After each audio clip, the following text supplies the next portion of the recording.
We are going to start with the new topic in our lecture series of object-oriented system design. The topic of today's session is component diagram. Well, this is the last diagram we are going to do in the terms of UML diagrams. And we are going to study this particular diagram, and this will be the completion of second unit, right? So let's start with it. Now, the first thing which I tell you every time, whenever I tell you any type of diagram, that is whether this particular diagram falls under the category of object of static or in the. So I was telling you how we categorize this particular diagram into two categories, whether it's behavioral or structural. So we are talking about the component diagram in this session. So component diagram is falling under the category of the structural diagram. So structural diagram was the one in which it has the static nature. Static means it does not changes according to the time. It remains the same.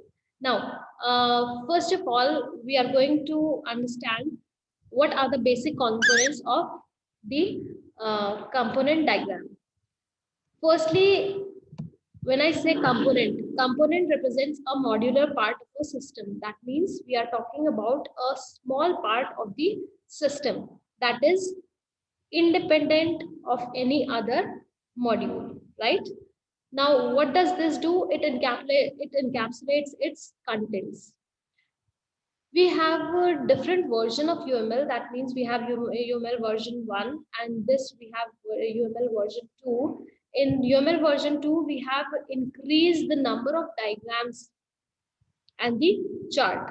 In that particular, we have this particular component diagram, which has a little, advanced version in which we define the concepts as the first thing. We render the component with the help of a rectangle.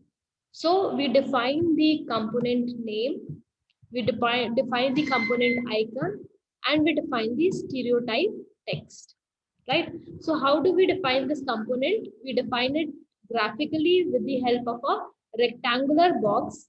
The first one says a rectangle with the component's name, that is defined as component. This is the stereotype we have given in this particular greater than and less than sign.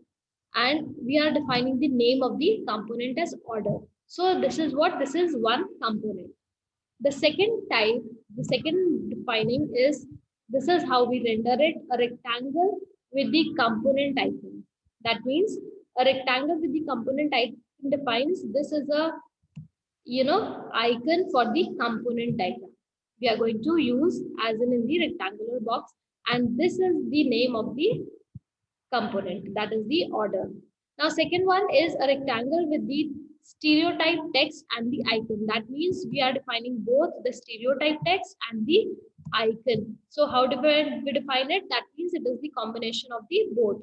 So this is the stereotype text component in the greater than less than sign, and this is the icon. We are defining it in the box, that is rectangular box, and this is the name of the component, that is the order. Okay, so now when we define the component diagram, we need to understand different notations of this particular diagram. Now, when we understand these components of notations of the component diagram, they are being, first is the component itself. That is, how do we define the component? We define the component with the help of a rectangular box. Second is the interface.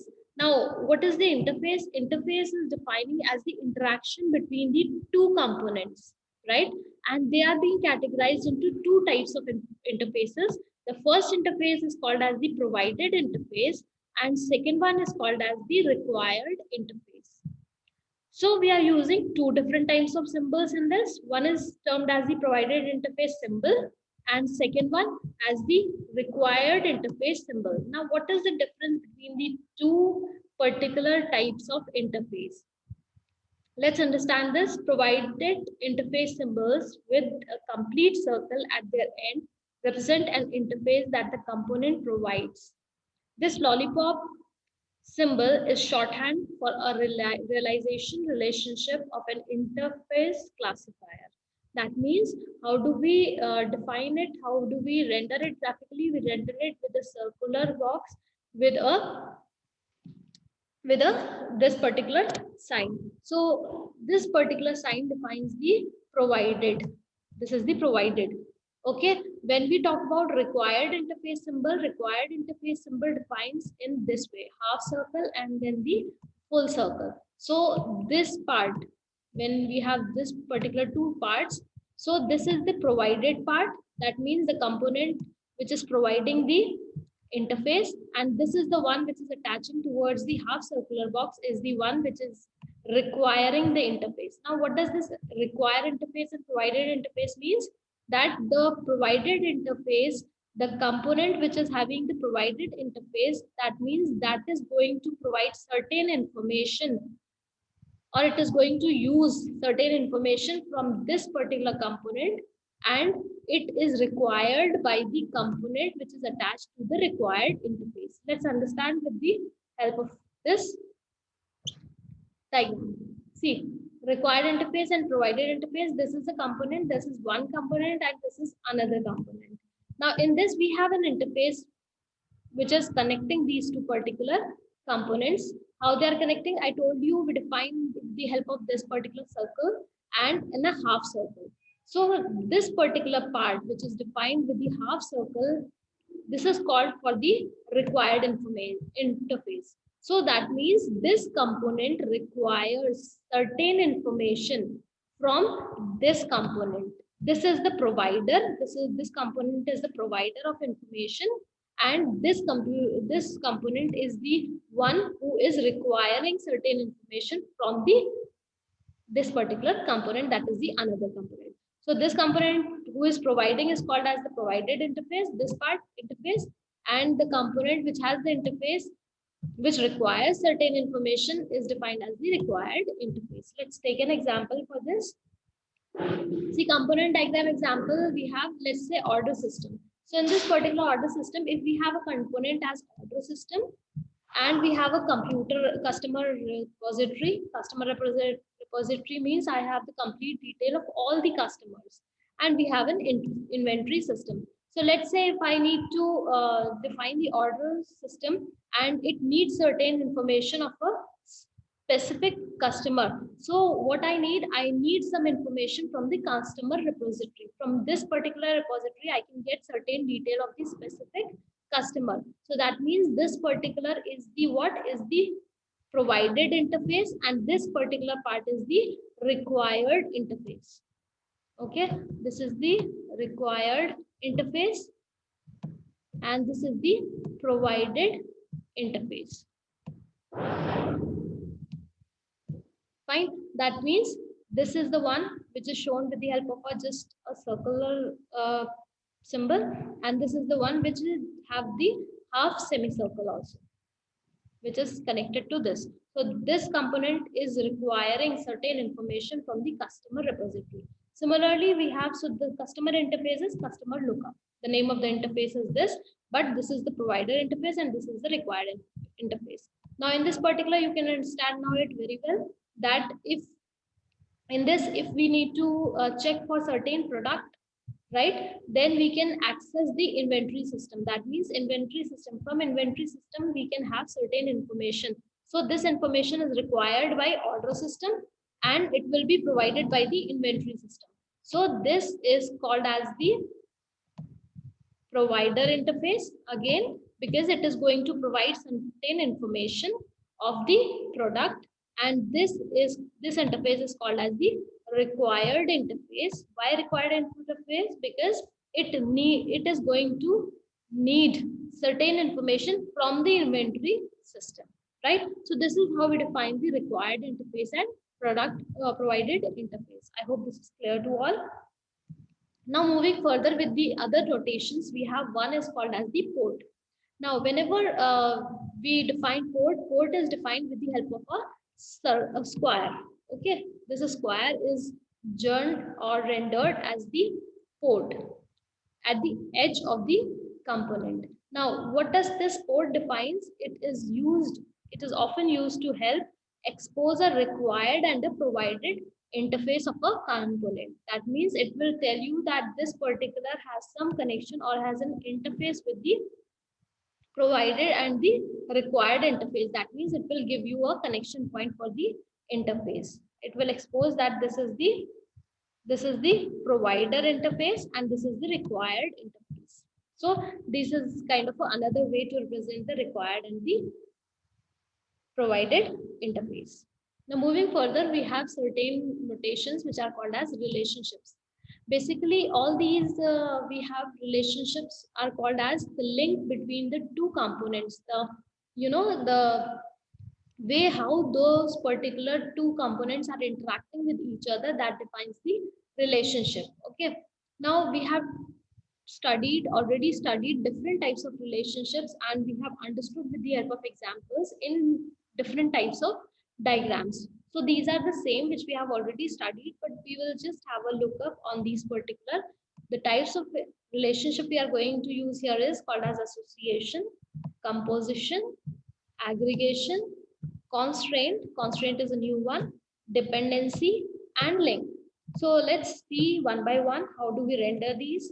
First of all, the association. Now, what is this association? Association is just a semantic relationship that occurs between two types of instances.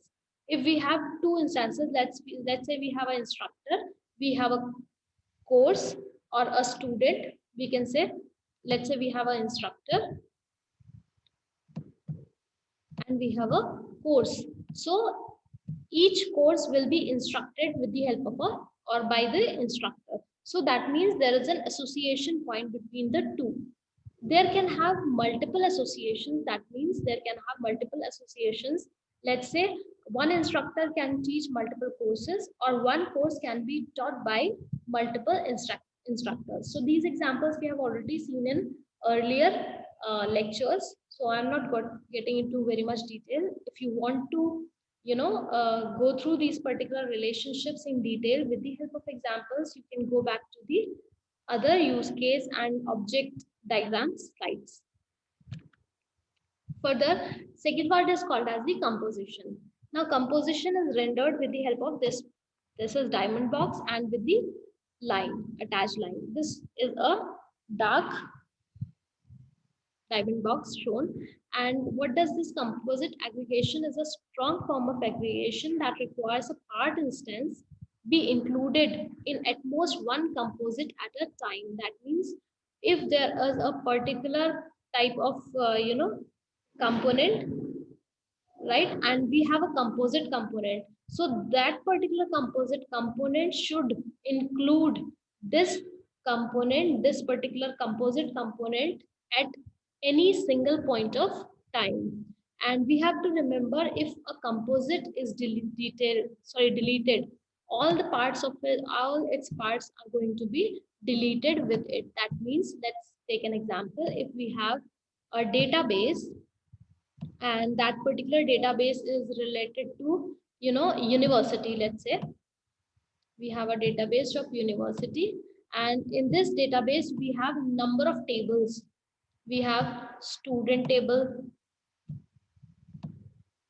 we have, let's say, course table, then we have,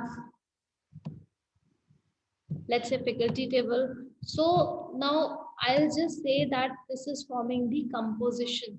This is having the composite. Why composite? Because university database will have any time at least you be using one table at any particular time. So it can be used either student, it can be using either course table or the faculty table at a particular time. So this particular will have composite. Now if one composite, if university is deleted, all the composite will be deleted. So this is how we show the composition. Next one is called as the aggregation. Aggregation is what?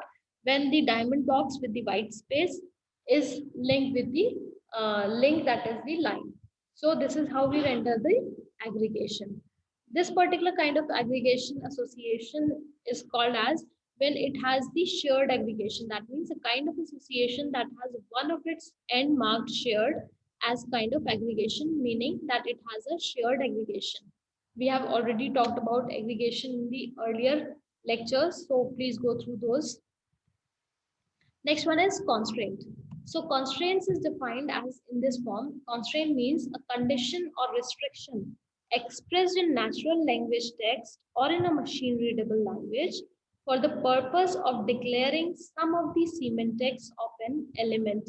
That means this is just kind of a node. If we define a node in this, we say that there is a condition or a constraint. Constraint means there is certain condition that this will be implemented. So that particular text, either in language, natural language, or in machine readable form, can be written in this form, in this particular node box. If you remember the earlier lectures, so I have told you that this particular notation is used for node, okay, for writing notes. So when dashed line is attached with this particular, this is called as the constraint. Now next one is dependency. Dependency is defining what? Dependency, again we have done it in the earlier slides, earlier lectures in fact. Dependency is a relation that signifies that a single or set of model elements requires other model elements for their specification or implementation. That means if we have two components, so one if one that particular component needs to be implemented properly, I need to have certain information, or I need to have a particular component also, so that it can be implemented properly. So that is called as the dependency. That means one component is dependent on the other component. This means that the complete semantics of the depending elements is either semantically or structurally dependent on the definition of the supplier elements. So here comes the dependent one.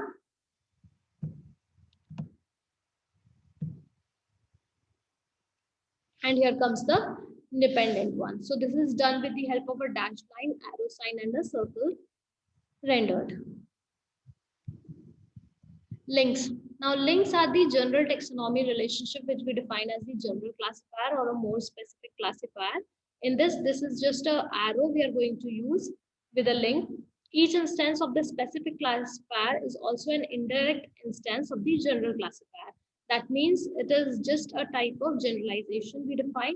Thus, the specific classifier inherits the features of the more general classifiers. That means when we define the generalization, we use this particular link. Generalization means all the childs will be having or will be inheriting all the characteristics of the parent, right? So that particular is the link.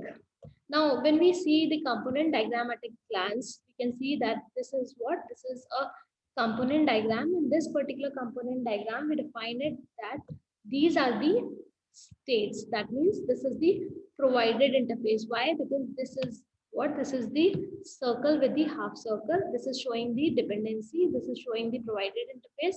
And this particular end where it is attaching with the circle is called as the part which is called as provided interface. So this is the provided interface and this is the required interface. Same with all. This is the provided, this is the required, and this is how we show the rendering of component diagram. So we can see here one component that is a terminal with icon and with the stereotype. You can see here stereotype text is having subcomponents within itself. That is safety inspection is the subcomponent, staff is another subcomponent, map is another component, and the defect is another component. Now you can see that from the staff, it needs certain details or interface. It needs certain information from the staff to the safety inspections. So because, and what is the interface? Interface is the inspector.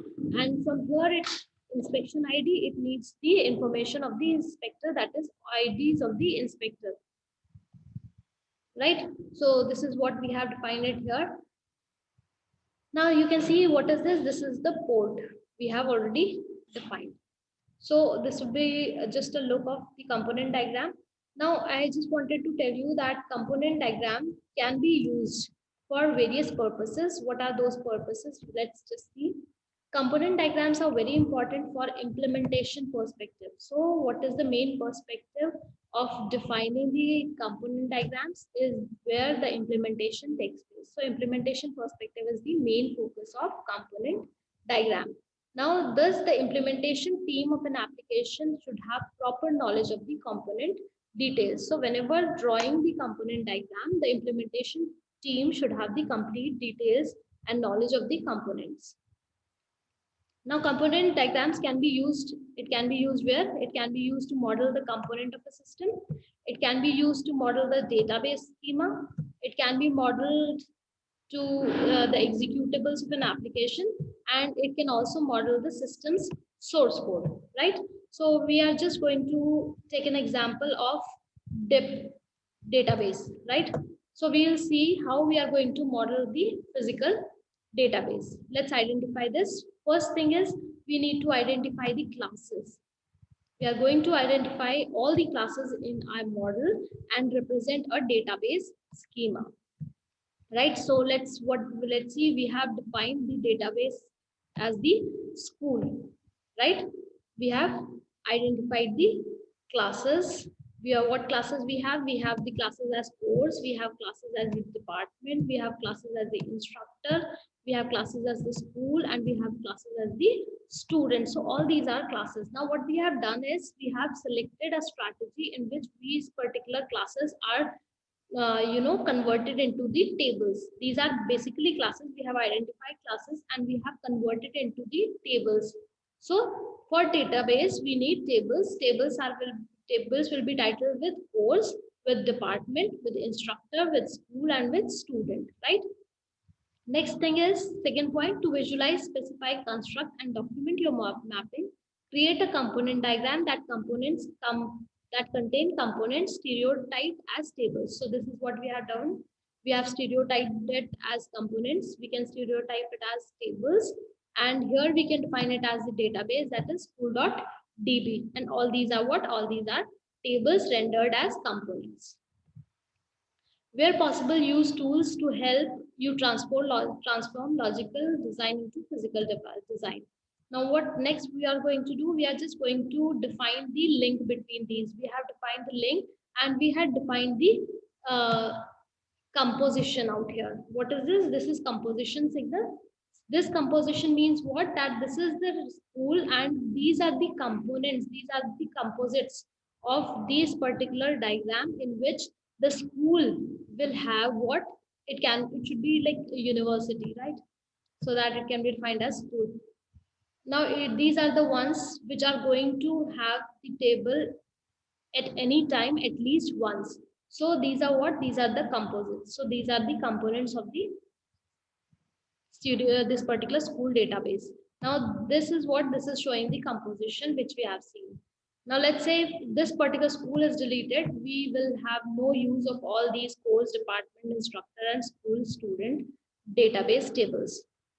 So this defines that if any composite element is deleted, all the composites will be deleted, right? So this is how the physical database component diagram is modeled and defined. We can also use this particular for the, for source code. We can also define the executables of an application and many other purposes. So that's all for this. Thank you very much.